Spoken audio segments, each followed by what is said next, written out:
नमस्कार। यो समाचारमा स्वागत छ। म कुलचन्द्र विष्ट। म दिपेश घिमिरे। सुरु गरौँ अहिलेसम्मका प्रमुख समाचारबाट।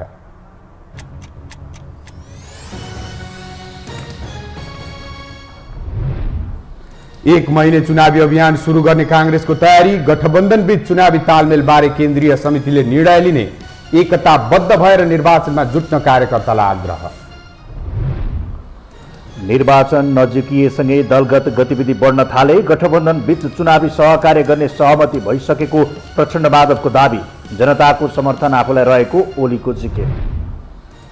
नेपाल आयल निगमले प्रति महिना 10 अर्ब घाटा बेहोर्दै खाना पकाउने ग्यासमा प्रति सिलिन्डर 665 रुपियाँ नोक्सान। 5 करोड लिटर पेट्रोल मौजात रहेको जानकारी।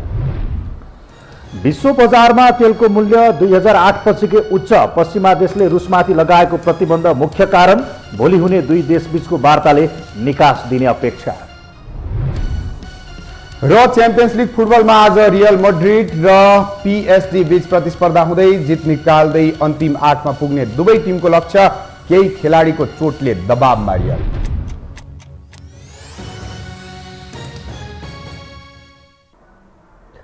अब समाचार विस्तारमा। नेपाली कांग्रेसले घर घर जाउँ कांग्रेस जिताउँ अभियान सुरु गर्ने भएको छ। कांग्रेसले आगामी वैशाख 30 गते हुने स्थानीय तहको निर्वाचनलाई केन्द्रित गरेर एक महिने घर घर जाउँ कांग्रेस जिताउँ अभियान सञ्चालन गर्ने भएको हो। बुधबार पार्टीको केन्द्रीय कार्यालयमा पत्रकार सम्मेलन गर्दै प्रवक्ता प्रकाश शरण महतले फागुन 29 गतेदेखि चैत्र 29 गतेसम्म सो अभियान सञ्चालन गर्न लागि जानकारी दिनुभयो। अभियानका क्रममा कांग्रेसले स्थानीय तह निर्वाचनमा सहभागी भई लोकतान्त्रिक अधिकार प्रयोग गर्न सम्पूर्ण मतदाताहरूलाई अपिल गर्ने तथा कांग्रेसका नेता कार्यकर्ताहरूलाई एकताबद्ध बनाएर परिचालन गर्ने उहाँले बताउनुभयो। वैशाख 30 गतेको स्थानीय निर्वाचनमा मतदानमा सहभागी भई आफ्नो लोकतान्त्रिक अधिकार प्रयोग गर्न आम मतदाताहरूलाई अपिल तथा माहौल तयार गर्ने यसको लक्ष्य छ र यो लक्ष्य प्राप्तिको लागि हामीले वडा टोलसम्म नै पार्टीका साथीहरूलाई परिचालन गर्ने र पार्टी पंक्ति एकताबद्ध भएर चाहिँ खडा हुने र नेपाली कांग्रेसको उम्मेदवारलाई विजय गराउने यो हाम्रो लक्ष्य हो। पत्रकार सम्मेलनमा बोल्दै नेपाली कांग्रेसका उपसभापति पूर्णबहादुर खड्काले आसन्न स्थानीय तह निर्वाचनमा गठबन्धन गर्ने सम्बन्धमा अहिले कांग्रेसले कुनै निर्णय नगरेको बताउनुभयो। आगामी दिनमा पार्टीको केन्द्रीय समिति र केन्द्रीय कार्य सम्पादन समितिको बैठक बसेर मात्रै यस सम्बन्धमा आधिकारिक निर्णय गरिने उहाँले बताउनुभयो। हाम्रो पार्टीको केन्द्रीय कार्य समितिको बैठक बस्छ, कार्य सम्पादन समितिको बैठक बस्छ। कार्य समितिको बैठकले चुनावका बारेमा, चुनावी तालमेलका बारेमा, चुनावी गठबन्धनका बारेमा व्यापक छलफल गरेर एउटा निष्कर्षमा आइपुग्छ। पार्टीको त्यो निष्कर्षभन्दा अगाडि अहिले गठबन्धन हुन्छ कि हुन्न, तालमेल हुन्छ कि हुन्न भनेर छलफलको विषय हामी बनाउँदैन। अभियान सफल पार्नका लागि कांग्रेसले 77 वटै जिल्लामा केन्द्रीय प्रतिनिधि पठाउने भएको छ। फागुन 29 गते सबै जिल्लाबाट अभियानको शुभारम्भ गर्ने कांग्रेसको तयारी छ।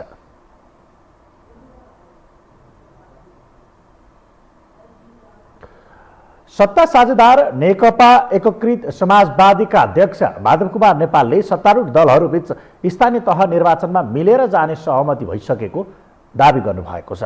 काठमाडौँमा सुरु भएको पार्टी केन्द्रीय कमिटीको बैठकमा बोल्दै अध्यक्ष नेपालले स्थानीय तह चुनावको तयारीको सन्दर्भमा सत्तारूढ दलहरूबीच मिलेर जाने सहमति भएको बताउनु भएको हो। सबै ठाउँमा मिल्न सकिँदैन भने पनि पारस्परिक लाभ कसरी लिन सकिन्छ भन्ने विश्लेषण गरेर स्थानीय तहको निर्वाचनमा परिचालित हुन सिङ्गो पार्टी पंक्तिलाई उहाँले आह्वान समेत गर्नुभयो। अध्यक्ष नेपालले एमाले प्रति संकेत गर्दै आगामी निर्वाचनमा शक्तिशाली छु भन्ने भ्रम पालेर बस्नेहरूलाई कमजोर छ भन्ने पुष्टि गरेर देखाउने गरी तयारी गर्न पनि पार्टीका नेता कार्यकर्तालाई निर्देशन दिनुभयो। हाम्रो सम्पूर्ण ध्यान अब निर्वाचनमा केन्द्रित हुनेछ, निर्वाचनको तयारीमा केन्द्रित हुनेछ। निर्वाचनको निम्ति नै सङ्गठन, निर्वाचनको निम्ति नै शक्तिको परिचालन, निर्वाचनको निम्ति नै योजनाको निर्माण, सिङ्गो पार्टी शक्तिलाई उपयुक्त हिसाबले जिम्मेवारी प्रदान गरेर अगाडि बढाउनुपर्ने आवश्यकता छ। अध्यक्ष नेपालले दुई पटक आफ्नो पार्टीले एमालेसँग चुनावी प्रतिस्पर्धा गरेर जित हासिल गरेको उल्लेख गर्दै अब पनि त्यसै गरेर अघि बढ्ने योजना रहेको पनि दोहोर्याउनु भयो।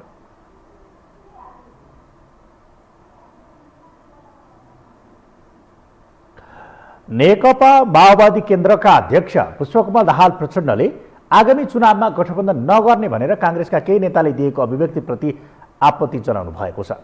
पार्टीको बागमती प्रदेश स्तरीय विस्तारित बैठकलाई गोदावरीमा सम्बोधन गर्दै अध्यक्ष प्रचण्डले काङ्ग्रेसलाई आफूहरूले सत्ताको सिंहासनमा पुर्याएको भन्दै गठबन्धन विरुद्धका अभिव्यक्ति सह्य नहुने अभिव्यक्ति दिनुभएको हो। प्रचण्डले काङ्ग्रेसका केही नेताले त्यस्तो अभिव्यक्ति दिए पनि चुनावसम्मै गठबन्धन कायम रहने बताउनु भएको थियो।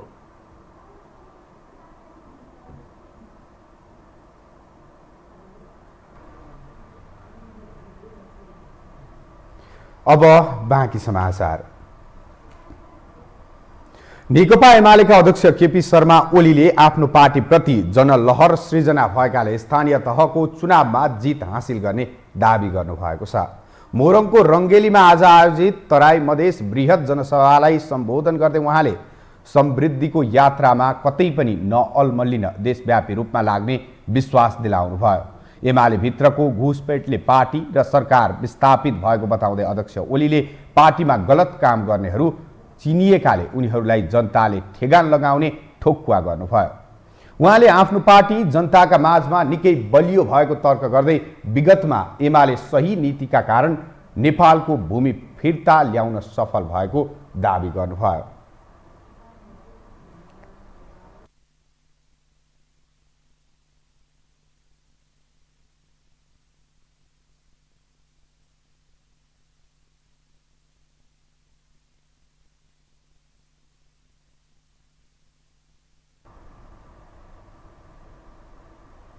सञ्चार तथा सूचना प्रविधि मन्त्री ज्ञानेन्द्र बहादुर कार्कीले सरकारले अभिव्यक्ति स्वतन्त्रतालाई अंकुश लगाउने कल्पना समेत गर्न नसक्ने बताउनु भएको छ।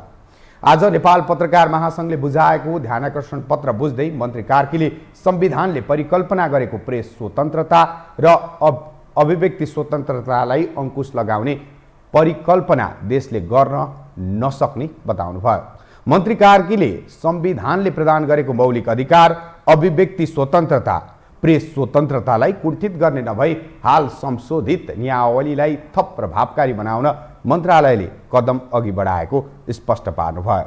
उहाँले प्रविधिको प्रयोगलाई थप व्यवस्थित र प्रभावकारी बनाउनु अहिलेको माग भएको भन्दै सरकार त्यसतर्फ नै अघि बढेको दावी समेत गर्नुभयो। थप व्यवस्थित र प्रभावकारी बनाउनु अहिलेको समयको माग पनि छ, आवश्यकता पनि छ र त्यो दिशातर्फ हामीले पाइला चाल्नै पर्छ र त्यो दिशातर्फ नै यी पाइलाहरू चालिएका छन्। मन्त्री कार्कीले 65 वर्ष माथिका ज्येष्ठ पत्रकारलाई उमेरका आधारमा मासिक 5 देखि 15,000 रुपियाँ उपलब्ध गराउने दिशातर्फ मन्त्रालयले काम अघि बढाएको समेत बताउनुभयो।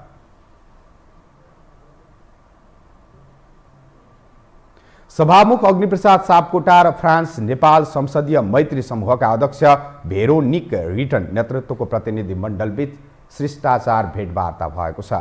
आज सिंहदरबार स्थित आफ्नै कार्यकक्षमा सभामुख सापकोटाले अध्यक्ष रिटन नेतृत्वको प्रतिनिधि मण्डलसँग शिष्टाचार भेटवार्ता गर्नुभएको हो। भेटमा उहाँले दुई मुलुक बीचको कूटनीतिक सम्बन्ध अझै समधुर भएर जाने विश्वास व्यक्त गर्नुभएको सभामुखको निजी सचिवालयले जनाएको छ। उता अध्यक्ष रिटनले दुई मुलुक बीचको विकास साझेदारीलाई अझ गतिका साथ अघि बढाउन आफूहरू अझै सक्रियताका साथ लागि पर्ने बताउनु भएको थियो। भेटवार्तामा दुवै मुलुकका संसदीय अभ्यास र त्यसका अनुभवहरूबारे पनि छलफल गरिएको थियो।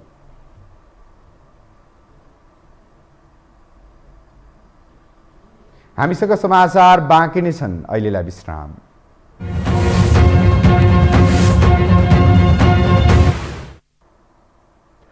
विश्रामपछि स्वागत छ। अब बाँकी समाचार।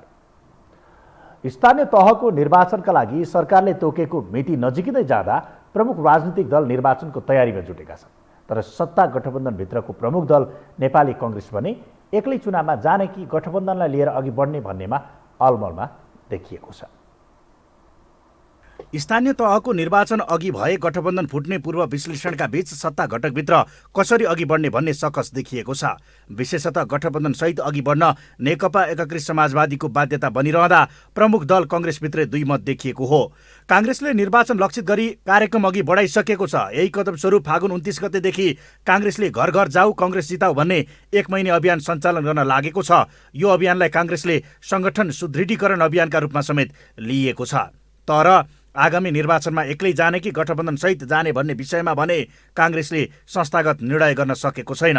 उपसभापति धनराज गुरुङ, नेता रामहरि खतिवडा लगायतले प्रष्ट रूपमा कसैलाई बोकेर हिँड्न नसकिने बताइसकेका छन् भने केही नेतालाई भने गठबन्धन आवश्यक देखिएको छ। विगतमा आफ्नो क्षेत्रमा चुनाव हारेका कांग्रेसका वरिष्ठ नेता रामचन्द्र पौडेल, कृष्णप्रसाद सिटौला लगायतका नेताहरू भने गठबन्धन नबने यसअघिकै प्रतिस्पर्धीसँग हारिने डरमा छन्। फलत उनीहरूको लबिङ निर्वाचनसम्मै गठबन्धन कायम राख्नेमा देखिएको छ। उनीहरू अहिले गठबन्धनसहित जाने कि एक्लै भन्ने बारे बोल्न हतार हुने बताइरहेका छन्। अहिले गठबन्धन हुन्छ कि हुन्न, तालमेल हुन्छ कि हुन्न भनेर छलफलको विषय हामी बनाउँदैन। त्यो चाहिँ के भन्दा मेच्योर हुन्छ, इमेच्योर हुन्छ, अपरिपक्व छलफल हुन्छ। त्यसैले पार्टीको केन्द्रीय कार्य सम्पादन समितिको बैठक बस्छ। त्यो बैठकमा व्यापक छलफल हुन्छ। जसरी एमसीसीमा कांग्रेस सर्वसम्मतिले एउटा निर्णय पुग्यो, त्यसै गरी यो चर्चामा आएको गठबन्धन चुनावी तालमेलको विषयमा सर्वसम्मतिले हामी एउटा निर्णय गर्छौँ। गठबन्धन फुट्ने डर एकीकृत समाजवादीमा पनि देखिएको छ। गठबन्धनमा रहेका दलहरूको बीचमा विश्वास भए पनि तोड्नका लागि भयङ्कर षड्यन्त्रहरू भइरहेको उसको बुझाइ छ। प्रमुख प्रतिपक्षी दल नेकपा एमाले र अध्यक्ष केपी शर्मा ओलीले एमसीसी अनुमोदन गर्ने बेलामै गठबन्धन फुटाउन खोजेको, तर व्याख्यात्मक घोषणा मार्फत एमसीसी अनुमोदन गरेर गठबन्धन बचाउन सफल भएको अध्यक्ष माधव कुमार नेपालले त अभिव्यक्ति नै दिएका छन्। हामी यो चुनावको तयारीको सन्दर्भमा गठबन्धन दलका अरू घटकसँग पनि कुराकानी गरिरहेका छौँ र हाम्रो सहमति रहेको छ कि निर्वाचनमा पनि हामी मिलेर जाउँ। सबै ठाउँमा मिल्न सकिँदैन भने पनि जति ठाउँमा सकिन्छ त्यति ठाउँमा मिलेर जाने, त्यसको निम्ति हामीले आफ्नो शक्ति कति छ त्यो शक्तिको हामीलाई आफै हेक्का रहनु पर्यो, ठिक मूल्याङ्कन गर्नु पर्यो। अरू पार्टीको पनि शक्ति कति छ त्यसको पनि जानकारी हुनु पर्यो, त्यसको मूल्याङ्कन गर्नु पर्यो। यता विश्लेषकहरू पनि संघीय निर्वाचनमा केही शीर्ष नेतालाई जिताउने खालको गठबन्धन हुने सम्भावना भए पनि स्थानीय तहमै भने त्यो सम्भावना न्यून भएको बताउँछन्। प्रभाव र पदमा रहेका अधिकांश नेताहरू निर्वाचनमा गठबन्धनको विरुद्धमै रहेको बताउँदै उनीहरू वामपन्थी एक हुने डरले मात्र कांग्रेसले आधिकारिक निर्णय नगरेको दावी गर्छन्।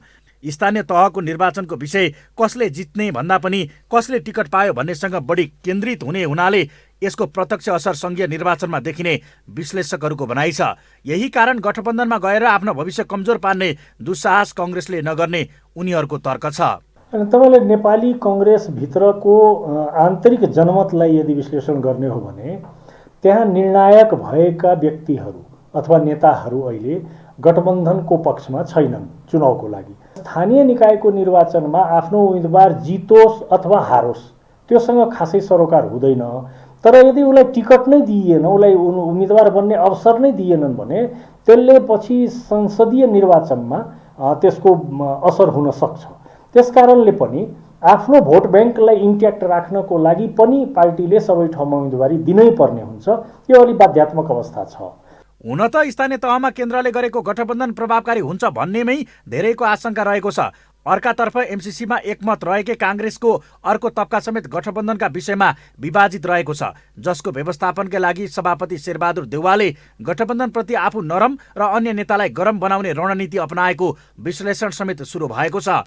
साथमा कांग्रेसले स्थानीय तहका विषयमा क्षेत्रले नै निर्णय लिन सक्ने मध्यमार्गी बाटो समेत अघि सारेको छ। यो हो टेलिभिजनका लागि क्यामेरामा अभिष्ट लामाका साथमा कुलचन्द्र विष्ट, काठमाडौँ। लामो रसाकसी र अनिलपूर्ण अवस्थालाई चिर्दै स्थानीय तहको निर्वाचन तोकिएकै मितिमा हुने भएपछि दलहरू चुनाव केन्द्रित बनेका छन्।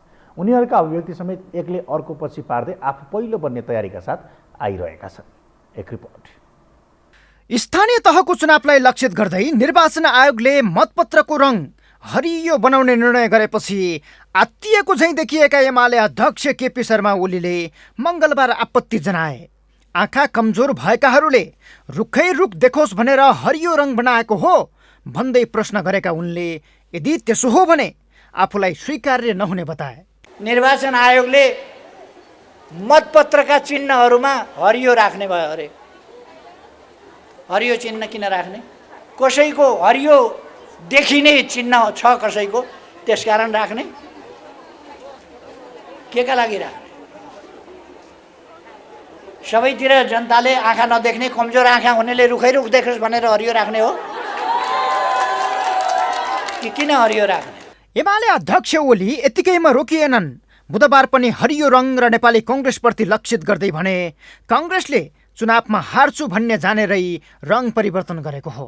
प्रमुख प्रतिपक्षबाट यतिसम्मको आरोप खेपिसकेपछि अब सत्ता गठबन्धनको नेतृत्व गरेका कङ्ग्रेसीहरू पनि चुप बस्ने कुरै भएन।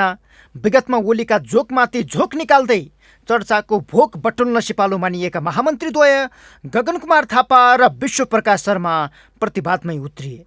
थापाले मङ्गलबारकै एक कार्यक्रममा वैशाख 30 को निर्वाचनमा हार्नलाई तयार भएर बस्न एमालेलाई चेतावनी दिए। शर्माले बुधबार मात्रै ओलीको हरियो रङ लक्षित अभिव्यक्तिलाई लिएर जवाब दिए। उनले भने विभाजित पार्टी हरियो देख्दा पनि तर्सिन्छ। तर एउटा चाहिँ उखान चाहिँ चर्चामा छ अहिले नयाँ सुरु भएको। त्यो चाहिँ के भन्दा पहिला चाहिँ साउनमा चाहिँ के भएको उसले हरियो देख्छ भन्थे अरे। अहिले चाहिँ विभाजित भएको कम्युनिस्ट पार्टी हरियो रङदेखि तर्सिन्छ भन्ने खालको नयाँ उखान सुरु भएको। त्यसैले गर्दा त्यही उखान बमोजिमको कुरालाई बढावा दिन पनि हाम्रो अभियानले राष्ट्रव्यापी रूपमा चाहिँ कसैले तर्सिनु पर्दैन। हामी स्वस्थ प्रतिस्पर्धामा जाने हो। लामो रस्साकसी र अन्यलपूर्ण अवस्थालाई चिर्दै स्थानीय तहको निर्वाचन तोकिएकै मिति वैशाख 30 मा हुने भएपछि दलहरूमा यो खाले रस्साकसी चढेको हो। कोही हारको मानसिकताबाट अघि बढेका छन् भने कोही जितको आत्मविश्वास सहित। मुख्य प्रतिस्पर्धी एमाले भए पनि हालै मात्र विभाजित बनेको फाइदा उठाएर काङ्ग्रेस ढुक्क भएर स्थानीय तहको निर्वाचनमा होमिँदैछ। उसले गठबन्धन बीच नै तालमेल नभए पनि तात्विक फरक नपर्ने आँकिरहेको छ। यसै कारण नेताहरू खुलेआम चुनावी तालमेल नहुने भन्दै गठबन्धनकै अन्य दलहरूलाई चिड्याइरहेका छन्। तर यसबाट हेपिएको महसुस गरेका माओवादी केन्द्रका अध्यक्ष पुष्पकमल दाहाल प्रचण्डले आफैले बोकेर सिंहदरबार छिराएको कङ्ग्रेसले आफैलाई हेप्न थाले सह्य नहुने चेतावनी दिएका छन्। आजको परिवर्तनको प्रमुख वाहक भनेको पनि माओवादी केन्द्र नै हो। तर हामीले यस बीचमा जति आक्रमक ढङ्गले समाजमा यो चिजलाई स्थापित गर्नुपर्ने हो त्यति गर्न सकिएको छैन। कहिले आफै भित्रको अन्तर्विरोधमा रुमल लिएर, कहिले विभिन्न खालका गुटबन्दी भित्र चाहिँ हराएर हामीसँग भएको क्षमता र शक्तिलाई समाजमा अरू वर्ग तबकाको हैकमलाई कम पार्ने गरी शक्ति परिचालन हामीले गर्न जति सक्नुपर्ने त्यति सकेका छैनौँ। चुनिया राजदूत हो याङछीसँग भेटे लगत्तै ललितपुर पुगेर भाषण गरेका प्रचण्ड 360 डिग्री नै परिवर्तन भएर कङ्ग्रेसमाथि आक्रामक बनेका हुन्। मङ्गलबार मात्रै प्रधानमन्त्री देउबाले गठबन्धन र प्रतिपक्षको चित्त दुख्ने गरी नबोल्न पार्टीका नेता कार्यकर्तालाई निर्देशन दिएका थिए। तर दोस्रो तहका नेताहरू भने चुनावमा गठबन्धन नगरी जाने आफ्नो अडानमा अडिग रहँदै नेताहरूमाथि प्रहार गरिरहेका छन्। मूलतः एकले अर्कोलाई कमजोर पार्ने र आफ्नो पक्षमा माहौल बनाउन कार्यकर्ता तानातान मात्रै होइन, लोकप्रिय चुनावी एजेन्डा र अभिव्यक्तिमाथि समेत आक्रामक बनिरहेका छन्। प्रतिपक्षलाई एकछिन पाखा लगाएर हेर्ने हो भने मुख्य प्रतिस्पर्धा गठबन्धन भित्रै छ। जे होस्, यसले मतभेदमै रोमल्लिएका दलहरू अब चुनाव केन्द्रित बनेको स्पष्ट सङ्केत गरेको छ। यो हो टेलिभिजनका लागि सन्तोष बिके थापा, काठमाडौँ। अब बाँकी समाचार। हरेक सार्वभौम मुलुकका लागि कूटनीति अति महत्त्वपूर्ण र संवेदनशील विषय हो। बदलिँदो ध्रुवीकृत विश्व परिवेश र भू राजनीतिक अवस्थितिका कारण कूटनीतिक मामिलामा नेपाल अझ अब्बल र चोनाखो हुनु आवश्यक छ।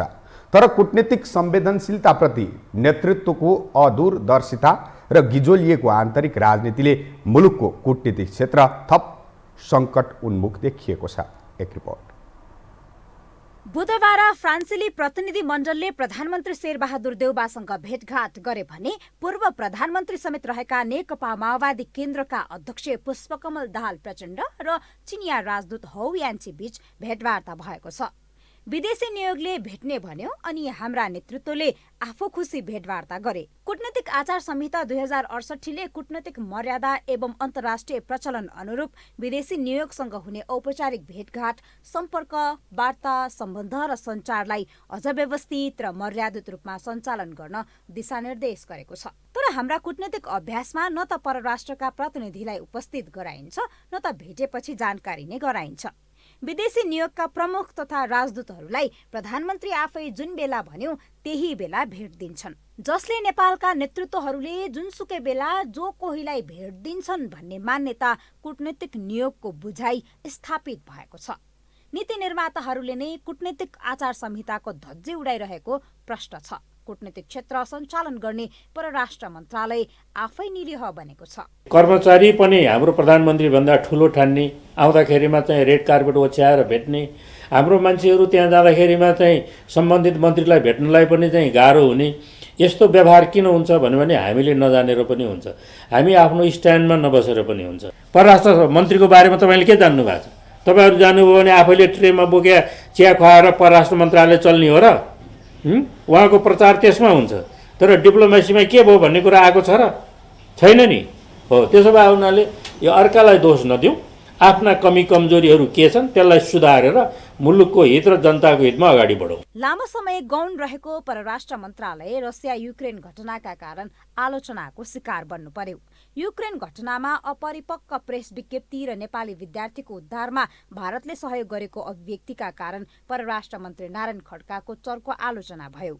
आलोचनाकै बीच मन्त्री खड्काले सोमबार परराष्ट्र मन्त्रालयमा पत्रकार सम्मेलन गरे। सम्मेलनमा विदेशबाट छिट्टै राष्ट्र प्रमुख वा प्रधानमन्त्री तहको उच्चस्तरीय भ्रमण हुने र खास समय आएपछि सो उच्चस्तरीय भ्रमणबारे जानकारी दिने बताए। युक्रेनमाथि रुसको आक्रमणले विश्व शान्ति खलबलाउने हुँदा ठूला र साना देशको सम्बन्ध पनि खलबलिने भएकाले नेपालले असंलग्न परराष्ट्र नीतिमै अडिएर त्यस सम्बन्धमा वक्तव्य निकालेको प्रश्न पारे। परराष्ट्र मन्त्रालयको औचित्यमाथि नै प्रश्न उठिरहेको बेला कूटनीतिक क्षेत्र लथालिङ्ग बन्नुमा शीर्ष नेतृत्व र उनीहरूको प्रवृत्ति भएको कतिपयको विश्लेषण छ। परराष्ट्र मन्त्री बनेर आउने मान्छे असल जो केही गर्छु भन्छ त्यो बन्नै चाहँदैन, किन त बन्न सक्ने चाहिँ त अवस्थै छैन। उसले आफ्नो हिसाबले इन्डिपेन्डेन्टली कामै गर्न पाउँदैन होइन।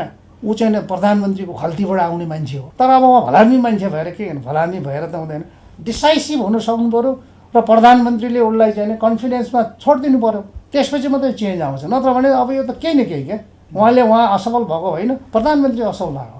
मुलुक कूटनीतिक हिसाबले सङ्कटपूर्ण अवस्थामा छ, तर यसबारे न त मन्त्रालय न त नेतृत्व नै सचेत छन्। कूटनीतिक क्षेत्रको व्यथितिको जिम्मेवार नेतृत्व नै हुन्। उनीहरूसँग सुधारको कुनै खाका छैन। मन्त्रालयको निष्क्रियता र औचित्यमाथि नै चर्को आलोचना हुँदै गर्दा देशको परराष्ट्र नीति, राष्ट्रिय हित लगायतका विषयलाई स्पष्ट पार्न नियमित पत्रकार सम्मेलन गर्ने निचोडमा परराष्ट्र मन्त्रालय पुगेको छ। मन्त्रालयको यो योजनापछि कूटनीतिक क्षेत्र थप सबल बन्ला, यसको जवाफ आगामी दिनमा प्रष्ट हुनेछ। यो हो टेलिभिजनका लागि क्यामेरामा सिरज श्रेष्ठका साथमा निम्लेकी शेर्पा, काठमाडौँ। गृह मन्त्रालयले भिजिट भिसामा विदेश गएर अलपत्र हुने अवस्थालाई निरुत्साहित गर्न भिसामा कडाई गरिएको स्पष्ट पारेको छ।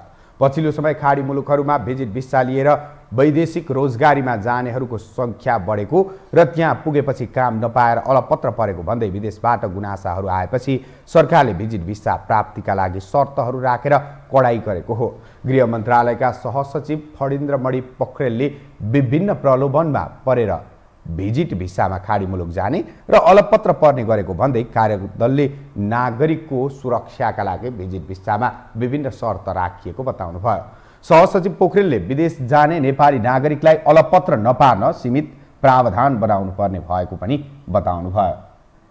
यी पनि हामी ग्रामीण भेगबाट सहरमा आउँदाखेरि निश्चित रकम भएन भने हामी अलपत्र पर्न सक्छौँ भने विदेशमा न भाषाको ज्ञान हुन्छ न पैसा हुन्छ, त्यो नभएपछि ती मान्छे अलपत्र पर्छन्। त्यस कारणले त्यसरी अलपत्र पर्न दिनुभन्दा उहाँहरूलाई सर्टेन लिमिटेसन हामीले राखिदिनु राम्रो हुन्छ, सर्टेन रिस्ट्रिक्सनहरू हामीले राखिदिनु राम्रो हुन्छ भनेर हामीले राखेका हौँ। कार्यदलले भिजिट भिसामा विदेश जाने महिलाहरूका लागि आन्तरिक शर्त समेटेर भिजिट भिसा कार्यविधि निर्देशिका बनाउन सरकारलाई सिफारिस समेत गरेको छ। पछिल्लो 24 घण्टामा 224 जनामा कोरोना भाइरस संक्रमण पुष्टि भएको छ। स्वास्थ्य तथा जनसङ्ख्या मन्त्रालयका अनुसार 6,936 PCR परीक्षणमा 68 जना र 3,156 एन्टिजेन परीक्षणमा 156 जनामा संक्रमण पुष्टि भएको हो। पछिल्लो 24 घण्टामा कोरोना संक्रमणबाट कसैको पनि मृत्यु भएको छैन। पछिल्लो 24 घण्टामा 251 जना संक्रमण मुक्त भएका छन्।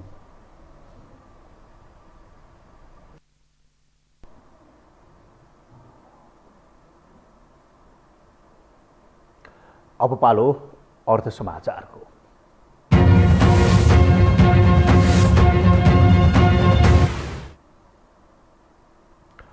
अन्तर्राष्ट्रिय बजारमा अहिलेकै गतिमा पेट्रोलियम पदार्थको मूल्य वृद्धि हुँदै जाँदा प्रति महिना निगम 10 अर्ब रुपियाँले घाटामा जाने नेपाल आयल निगमले बताएको छ, जसको परिपूर्ति गर्न थप मूल्य वृद्धि गर्नुपर्ने अवस्था आएको उसले चेतावनी समेत दिएको छ। एक रिपोर्ट। रुस र युक्रेन बीचको द्वन्द्वका कारण पछिल्लो समय डलरको मूल्य समेत अत्याधिक रूपमा बढ्दै गएकाले पेट्रोलियम पदार्थको मूल्य बढ्दा नेपाल आयल निगमलाई प्रति महिना 10 अर्ब रुपियाँसम्म घाटा हुने निगमले बताएको छ। निगमले अमेरिकी डलरको मूल्य 95 रुपियाँ हुँदा निर्धारण गरेको मूल्य अहिले बढेर 15 दिनमा 2 अर्ब रुपियाँ नोक्सान र महिनाको 5 अर्ब घाटामा पुगेको अवस्थामा रहेको छ। बुधबार सिंहदरबारमा उद्योग तथा वाणिज्य र श्रम तथा उपभोक्ता समितिले पेट्रोलियम पदार्थको मूल्य वृद्धिको विषयमा निगमसँग गरेको छलफलमा बोल्दै नेपाल आयल निगमका निमित्त कार्यकारी निर्देशक सुशील भट्टराईले अहिलेकै गतिमा पेट्रोलियम पदार्थको मूल्य वृद्धि हुँदै जाँदा प्रति महिना निगम 10 अर्ब रुपियाँ घाटामा जाने बताए। उनले अब निगम घाटामा जाने कुरा मात्रै नभएर आगामी दिनमा खरिद गरेको पैसा कसरी तिर्ने भन्ने चिन्ता बढ्दै गएको समेत गुनासो गरे। चालु आर्थिक वर्षको साउनदेखि फागुनसम्म निगम करिब 28 अर्ब घाटामा गएको उनको भनाइ छ। उनले 28 अर्ब घाटा मध्ये 15 अर्ब खाना पकाउने एलपीजी ग्यासमा रहेको र प्रति सिलिन्डर समेत 665 रुपियाँ घाटा रहेको समितिलाई जानकारी गराए। अहिले निगमसँग पेट्रोलियम पदार्थ 80 देखि 85% अर्थात् 5 करोड लिटर मौजात रहेकाले आत्ति हाल्नुपर्ने अवस्था भने नरहेको भट्टराईले जानकारी दिए। साउनदेखि यता हामी 28 अर्ब नोक्सान गइसक्यौँ। त्यो नोक्सान मध्ये पनि झन्डै 15 अर्ब जस्तो चाहिँ ग्यासको मात्रै छ र अहिले प्रति सिलिन्डर ग्यासको चाहिँ 665 रुपियाँ प्रति सिलिन्डर नोक्सान छ। हाम्रो क्यापासिटी करिब 7 करोड लिटरको क्यापासिटी टोटलमा 5-5.5 करोड लिटर चाहिँ हामीसँग अहिले मौजात छ। त्यस्तै समितिको छलफलमा बोल्दै उद्योग वाणिज्य तथा आपूर्ति मन्त्रालयका सचिव डाक्टर गणेश प्रसाद पाण्डेले मन्त्रालय आयल निगमलाई कसरी बचाएर पेट्रोलियम पदार्थको आपूर्ति गर्ने भन्ने चिन्तामा रहेको बताए। उनले अहिलेको अवस्थामा आयल निगमलाई बचाउनका लागि सबैको सहयोग माग समेत गरे। पछिल्लो समय रुस र युक्रेन बीच तनावका कारण पेट्रोलियम पदार्थको मूल्य अत्याधिक बढेकाले अझै बढ्दै जाने सङ्केत रहेको पाण्डेको भनाइ छ। जुन एउटा अशान्तिको परिस्थिति छ त्यसमा सुधार आउँदा साथ यो चाहिँ घट्छ भन्ने अपेक्षामा चाहिँ हामी छौँ। त्यो भयो भने अलिकति सहज हुन्छ। अहिले नेटमा आयल निगम चाहिँ घाटामा छ। अहिले लगभग 28 अर्ब रुपियाँ चाहिँ हामीले नोक्सानीमा चाहिँ विभिन्न सापटीहरू लिएर अहिलेसम्म तेलको पैसा भुक्तानी गरेको। तर अबको चाहिँ अवस्थामा हामी कसरी भुक्तानी गर्न सक्छौँ भन्ने कुरा चिन्तित छौँ। त्यस्तै सांसद प्रकाश रसाइलीले आयल निगमको बुढी गण्डकी बनाउन दिएको पूर्वाधार कर घटाउनु पर्ने बताए। उनले निगम नाफा भएका बेला पूर्वाधार निर्माण र कर्मचारीलाई बोनस दिँदा अहिले घाटा भएको आरोप लगाए। बुढी गण्डकी सण्डकी बनाउनका निम्ति पूर्वाधारहरू कहिलेसम्म सरकारले लिन्छ? जोसुकै सरकार होस्, कङ्ग्रेसको होस्, एमालेको होस्, माओवादीको होस्, कहिलेसम्म लिइराख्ने? जीवन्त त होइन होला नि त, होइन? आयल निगमले अर्का देशबाट तल ल्याएर स्टोरेज गरेर घर पुर्याउनु पर्ने, ग्यास पनि पुर्याउनु पर्ने, सारा गर्नुपर्ने, अनि उसैले पूर्वाधारको पनि विकास गरिदिनु पर्ने। हामीले कहिले विकास गर्छौँ? समितिको बैठकमा सांसदहरूले अर्थमन्त्रीले पेट्रोलियम पदार्थको खपत कम गर्ने भन्दै विद्युतीय सामग्रीमा भरसार छुट गर्ने काम मात्रै गरेको आरोप लगाएका थिए। रुस र युक्रेन बीचको युद्ध 2 सातादेखि निरन्तर चलिरहेको छ, जसका कारण विश्वमै आयात निर्यातमा प्रत्यक्ष असर परिरहेको छ। मुख्यतः पेट्रोलियम पदार्थ र खानेतेलको मूल्य आकाशिएको छ, जसको प्रभाव आम सर्वसाधारणको भान्सासम्मै पर्न थालेको छ। एक रिपोर्ट। 24 फेब्रुअरीबाट सुरु भएको युक्रेन रुस युद्ध जारी छ। यो युद्ध कति लम्बिन्छ अझै आकलन गर्न सकिने अवस्था छैन। दुई देशको युद्धका कारण विश्व दुई ध्रुवमा विभाजित छ। युद्ध अन्त्य गर्न रुसमाथि शक्ति राष्ट्रहरूको दबाव जारी छ। नेपालले समेत रुसलाई आक्रमण अन्त्य गर्न दबाव दिँदै युक्रेनको पक्षमा उभिएको छ। जारी युद्धका कारण हुने क्षतिको कुनै लेखाजोखा छैन, तर यता संसारभर आर्थिक संकटको संकेत देखा परिसकेको छ। युद्ध सुरु भएको 2 सातामै विश्व बजार अत्तालिएको छ। इन्धनको मुख्य केन्द्र रुस युद्धमा हुँदा पेट्रोलियम पदार्थ र खानेतेलको मूल्य विश्वभर उच्च भएको छ। डलरको तुलनामा विश्वभरिका मुद्रा कमजोर अवस्थामा पुगेका छन्। रुस र युक्रेन बीचको तनावले नेपालमा पेट्रोलियम पदार्थ तथा खानेतेलको मूल्य अझै वृद्धि हुने विश्लेषण जारी छ। खास गरेर एउटा सार्वभौम सत्ता सम्पन्न राष्ट्रमाथिको चाहिँ एउटा हमला भयो, त्यसले विशेष शान्ति प्रबलिने संयुक्त राष्ट्रको बडापत्रको एउटा चाहिँ सदस्य राष्ट्र हो र यसले ठुला साना देशहरूको बिचको सम्बन्धलाई पनि खर्लाउने भएको हुनाले हामीले संयुक्त राष्ट्रको बडापत्रको सम्मान गर्दै मानव अधिकारको सम्मान गर्दै हामीहरूले चाहिँ वक्तव्य पनि जारी गर्यौँ र मतदान पनि गर्यौँ। पेट्रोलियम पदार्थ तथा खानेतेलको सहज आपूर्तिका लागि समयमा नै आपूर्ति गरेर भण्डारण गर्नुपर्ने कतिपयको सुझाव छ। पेट्रोलियम पदार्थ लगायत खाद्यान्नको समेत मूल्य वृद्धि हुने भएकाले सरकारले पेट्रोलियम पदार्थको कर घटाउनेदेखि पेट्रोलियम पदार्थको खपत घटाएर विद्युतीय खपतमा जोड दिनुपर्ने विज्ञहरूको सुझाव छ। पेट्रोलियम पदार्थको पनि भाउ हामी कहाँ बढै छ, अब झन् बढ्ने भयो।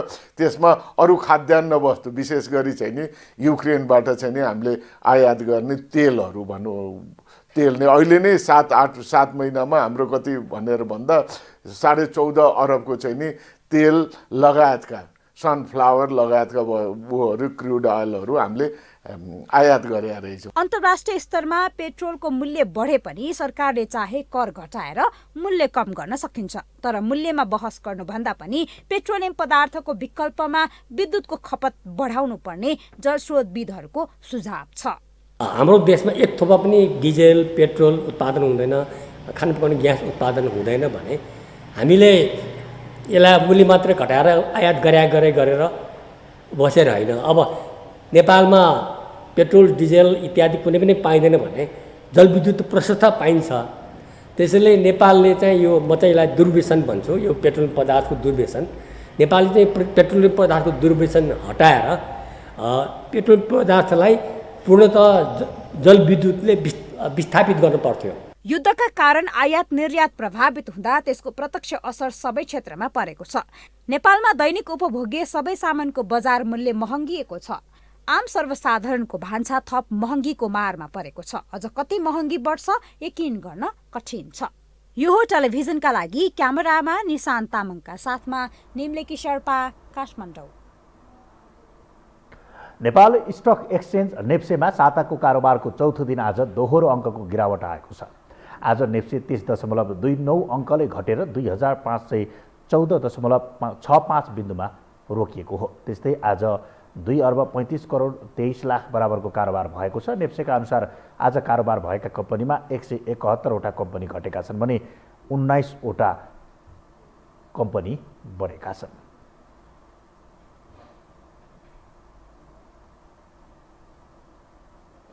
हामीसँग अन्तर्राष्ट्रिय र खेल समाचार बाँकी नै छन्। पुनः विश्रामको पालो।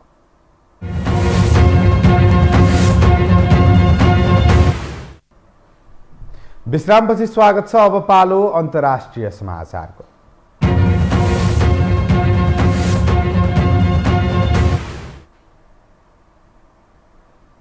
अमेरिकाले रुसबाट आयात हुने कच्चा तेल, प्राकृतिक ग्यास, कोइला लगायत सबै किसिमको इन्धनमा प्रतिबन्ध लगाएको छ। अमेरिकी राष्ट्रपति जो बाइडेनले रुसी तेलमा प्रतिबन्धको घोषणा गरेका हुन्।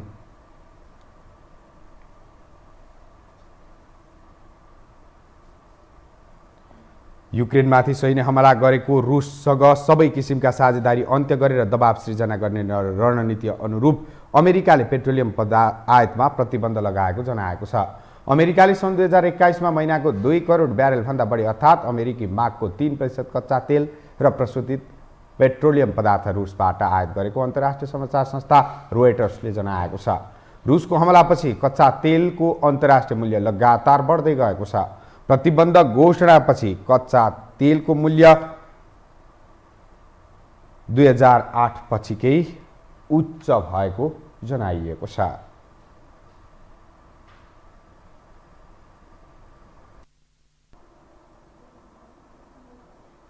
अब पालो खेल समाचारको।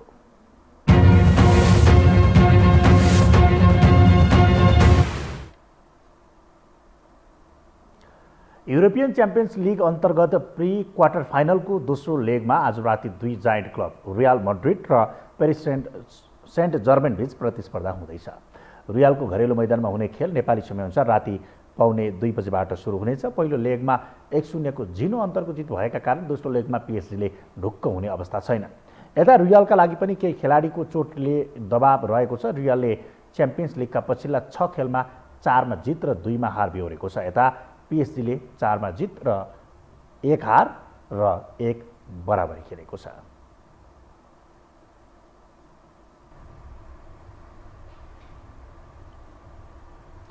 यसअघि हामी यो समाचारको अन्त्यमा आइपुगेका छौँ।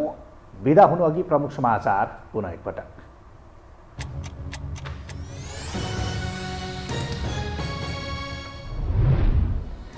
एक महिने चुनावी अभियान सुरु गर्ने कांग्रेसको तयारी। गठबन्धनबीच चुनावी तालमेलबारे केन्द्रीय समितिले निर्णय लिने। एकताबद्ध भएर निर्वाचनमा जुट्न कार्यकर्तालाई आग्रह। निर्वाचन नजिकिएसँगै दलगत गतिविधि बढ्न थाले। गठबन्धनबीच चुनावी सहकार्य गर्ने सहमति भइसकेको प्रचण्ड माधवको दावी। जनताको समर्थन आफूलाई रहेको ओलीको जिकिर। नेपाल आयल निगमले प्रति महिना 10 अर्ब घाटा बेहोर्दै खाना पकाउने ग्यासमा प्रति सिलिन्डर 665 रुपियाँ नोक्सान। 5 करोड लिटर पेट्रोल मौजात रहेको जानकारी। विश्व बजारमा तेलको मूल्य 2008 पछिकै उच्च। पश्चिमा देशले रुसमाथि लगाएको प्रतिबन्ध मुख्य कारण। भोलि हुने दुई देशबीचको वार्ताले विकास दिने अपेक्षा। र च्याम्पियन्स लिग फुटबलमा आज रियल मड्रिड र पीएसजी बीच प्रतिस्पर्धा हुँदै जित निकाल्दै अन्तिम 8मा पुग्ने दुवै टिमको लक्ष्य। केही खेलाडीको चोटले दबावमा रियल।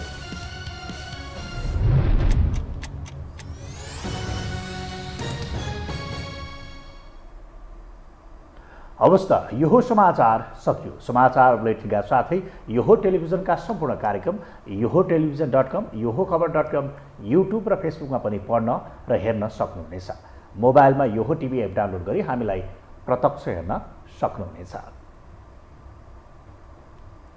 तथ्यसहितको निष्पक्ष समाचार तथा मनोरञ्जनका लागि यो टेलिभिजन हेर्दै गर्नुहोला। नमस्कार।